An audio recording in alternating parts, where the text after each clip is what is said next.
welcome to the first episode of Creating with Crystal.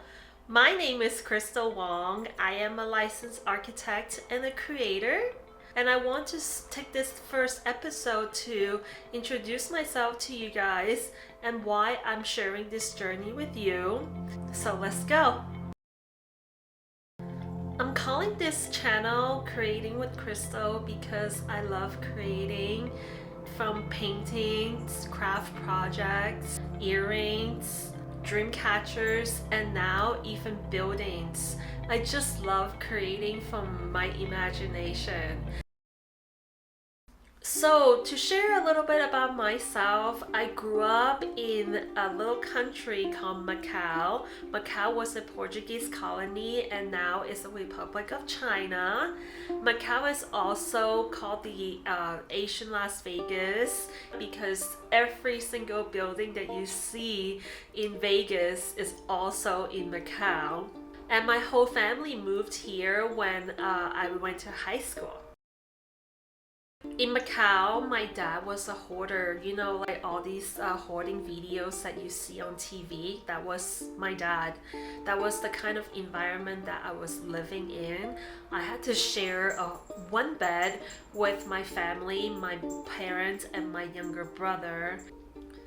And I used to be so shameful and embarrassed about that kind of environment that I grew up in, and I would not tell any of my friends.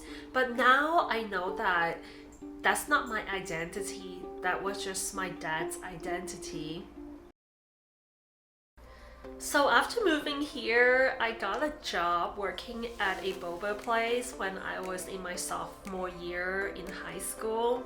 And my boss at that time asked me what I wanted to major in when I went to college. So I answered her right away. I said I wanted to be a fashion designer. And her reaction was like, I'm not sure if fashion will give you the future that you want because fashion is such a competitive industry. And then she went on and asked, what other kind of major do you want to major in? And I said, well, maybe math, because I love math and I'm Asian. I'm just kidding. And her response was like, okay, accounting, that sounds so boring. So she actually suggested that I give architecture a try.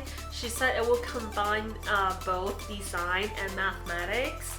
So at the same time, I figured out that I could take community level classes while I'm in high school for free. And a nearby community college also offered architecture classes. And so I went and took an intro to architecture class at the college. And that class changed my life. I remember we're being shown slides, on the projector of ancient buildings, and I remember seeing the Pantheon, and I just remember the obelisk that is in the middle and how the light was shining through it and the shadow that it created.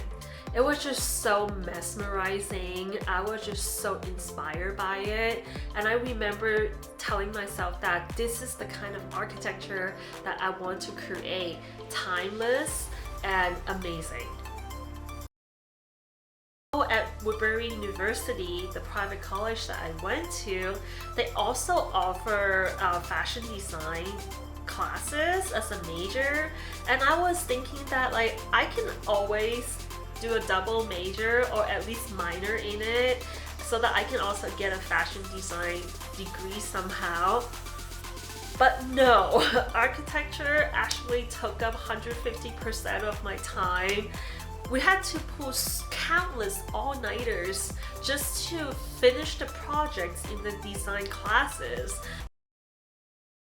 So when I was in college, I always was working at different architecture firms to see what I like most.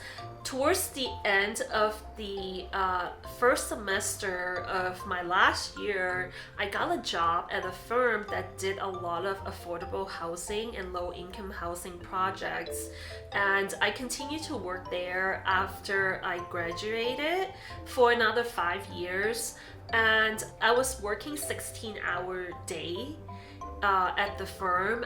While I was learning so much, I was thrown in the fire managing multi-million dollar project, but it was also very stressful.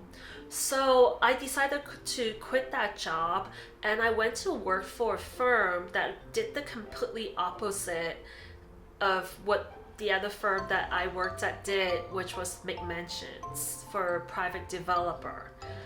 I didn't know that I would hate a job that much.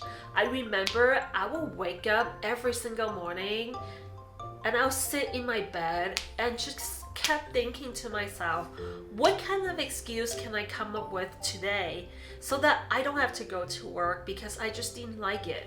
And this went on for another 2 years before I decided to start my own company.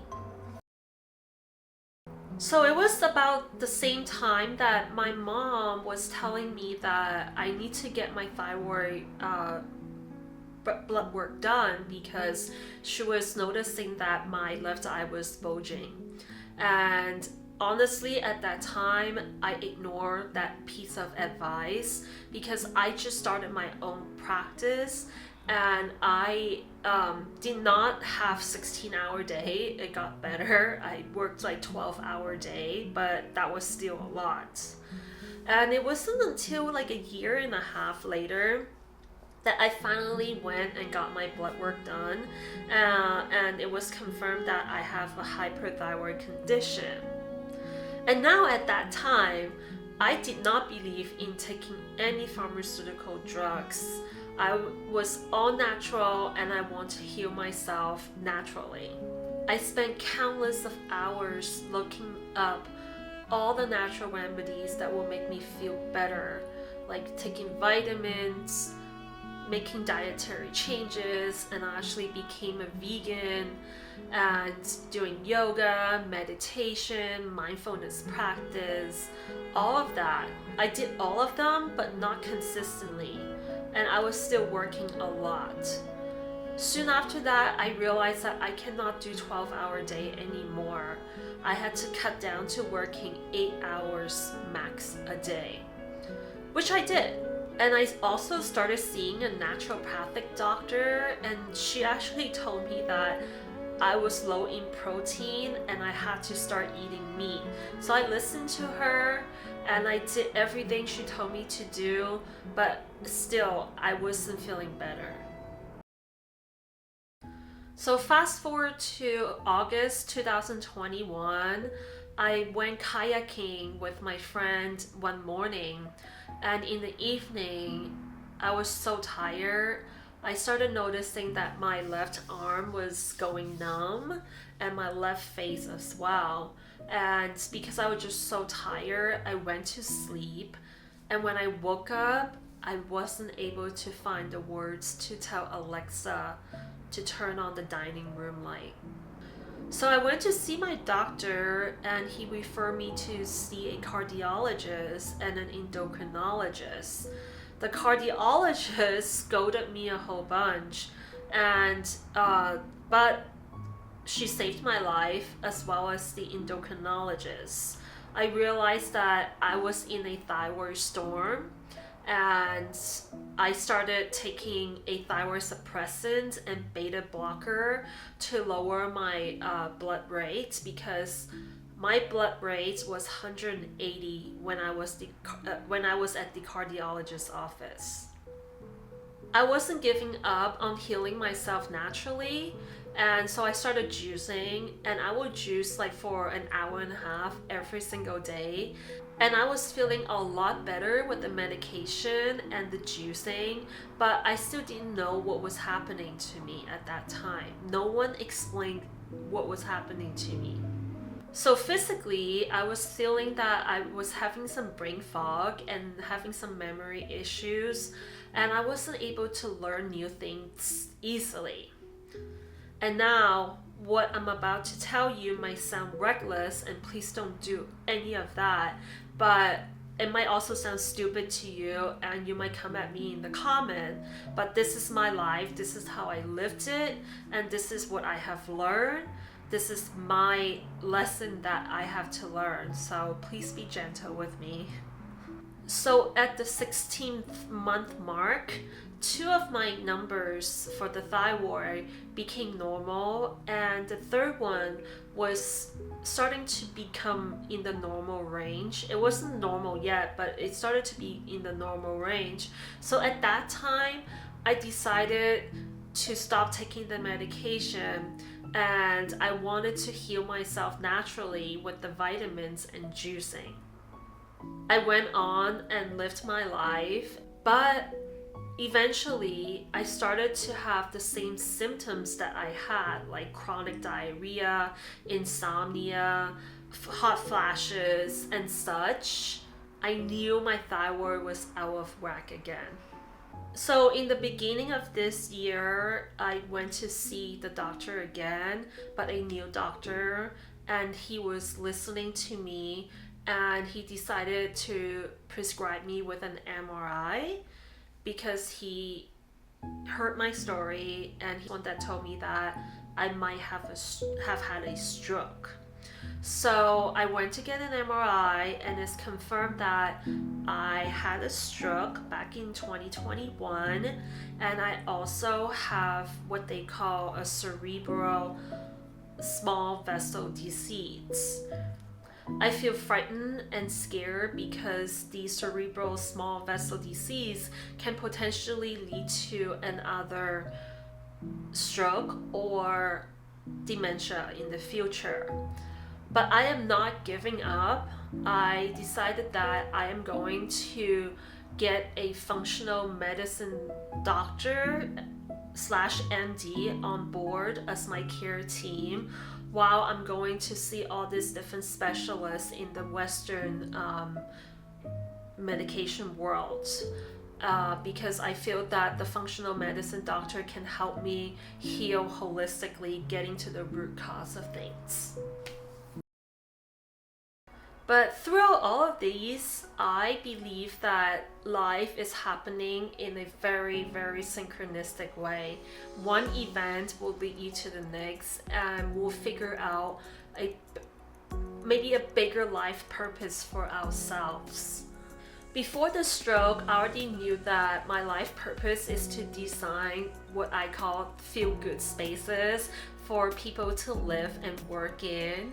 And now I want to combine the traditional feng shui with the modern sustainable ideology into a space that is not only good for the environment, but also be healthful for the individual that is inhabiting the space as well. With what happened to me, I spent countless amount of hours researching healthful spaces. What kind of environment we can live in that will be beneficial for us. And I'm happy to report that I created sanctuary in my living environment. Every single environment in my space, whether it's my bathroom, my office, my bedroom, is a sanctuary for me to live in and to work in. And I'm really, really grateful to be able to create a little piece of heaven on earth.